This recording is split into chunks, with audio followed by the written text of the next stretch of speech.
Pasukin natin guys, tara na.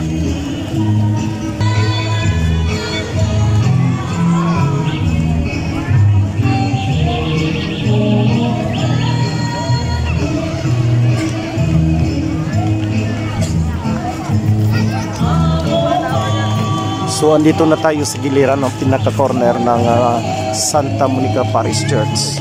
At ito na nga, no? Makita natin talaga yung mga bato-bato na sinasabi natin, no? Na pinagdugtong-dugtong para magawa itong simbahan noon, no? So ito na nga, makita natin, no? Yung kalaki, makita natin yung katigasan ng mga bato na nilagay, no?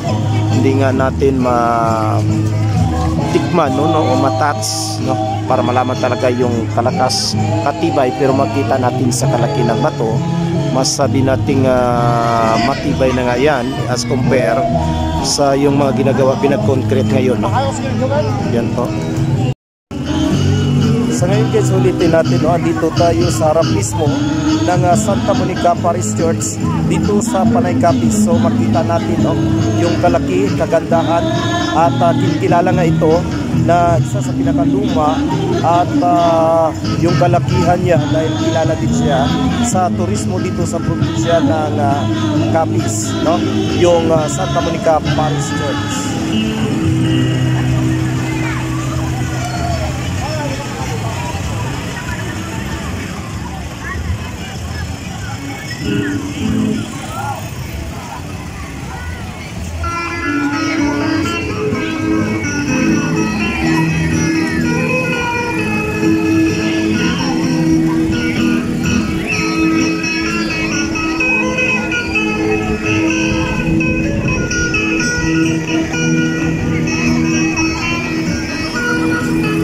At dito na nga, no, malapit din sa harap mismo ng Santa Monica Parish Church yung sinasabi nating arko kanina, at sa giliran niya ay meron ding Christmas tree, no? Aside doon sa pinakamalaking Christmas tree na tinutukan natin kanina, no? So ito maganda pa rin na pagkagawa ng Christmas tree. So makita natin talaga, no, may pinagkaiba yung decoration nila ngayon, no, as compare sa previous years, no, 2020 to 2021. So mga 5 years na tayo na dito, na pumunta tayo dito sa Santa Monica Parish, no.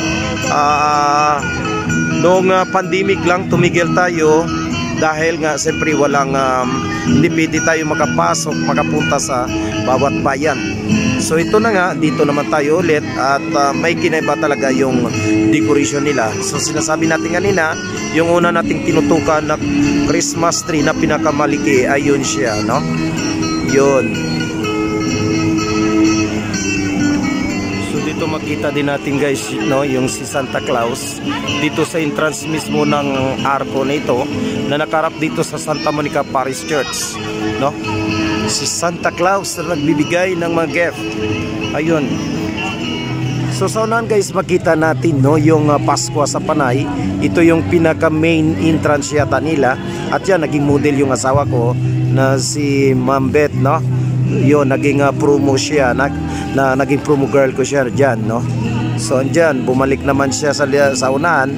At yan, no, sa unahan ay makita talaga yung Panay Presidensya, yung pinanggalingan natin kanina, no? At yun, sa gitna ay makikita natin yung Hidlaw Panay, no? Hidlaw meaning miss, no? We miss Panay. Yes, we miss Panay every time the month of December will come. So kaya andito tayo, no? Dahil nga alam natin, no, mayroong talagang pinagbago sa mga decoration and lightings nila, kaya nga every year ay andito tayo. So we love to go here and we miss to go here in Panay Capiz. Yun, Pasko sa Panay.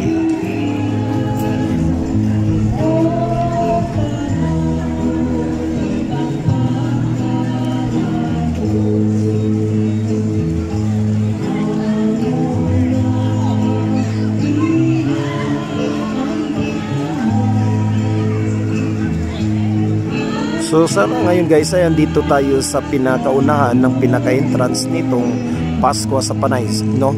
So dito makita natin yung pinakamalawak na area ng decoration and lightings dito sa Panay Christmas Village 2023. So every year mayroon silang term na ginagamit, no, o nilagay dyan, at usually dalawang side dyan, no, parati sa right side katulad nito na mayroong nakalagay na Minuswagon nga bagong tuig, no.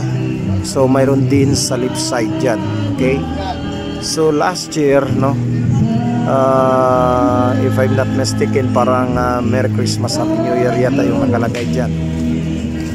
Okay, so sa ngayon iba naman, Tagalog version naman siya. At yun na nga, yung pinaka-center talaga ay yung Paris Santa Monica, no, dito sa Panay Capiz.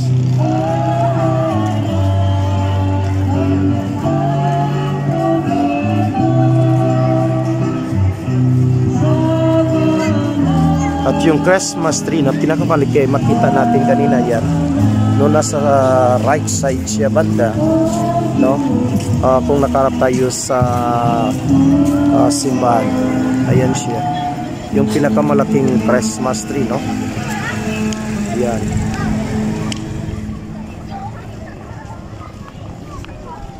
Yan, yun si Mrs. ko at saka yung apo namin na maganda.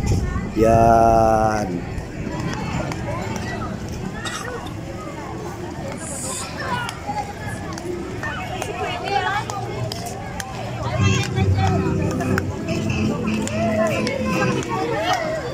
So ngayong tinutukan natin ngayon guys, ito yung mayor dito sa Panay Capiz, no, Mayor Vic Bermeo. So matagal na itong naging official dito sa probinsya ng Capiz. At ito na nga, no, sa pagkakilala natin ay nakadaan na nga ito ng gobernador, no, sa probinsya ng Capiz. Taga rito siya mismo sa Panay. At sa ngayon siya yung current or incumbent mayor dito, Mayor Vic Bermeo.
Diyan ka na!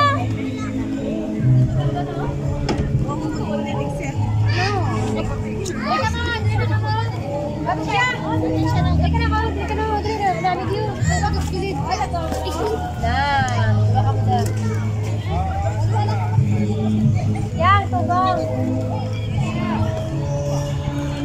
So sa unan guys ay makita natin yung Panay presidensya. Ibig sabihin yan ay the residence, no, of Panay, no, ng ito yata yung pinaka-residence ng mga pinaka-official or pinaka-mayor dito, no, if I'm not mistaken. So Panay presidensya, most probably mga ano yata yan, no, Espanyol na terminology.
Bye.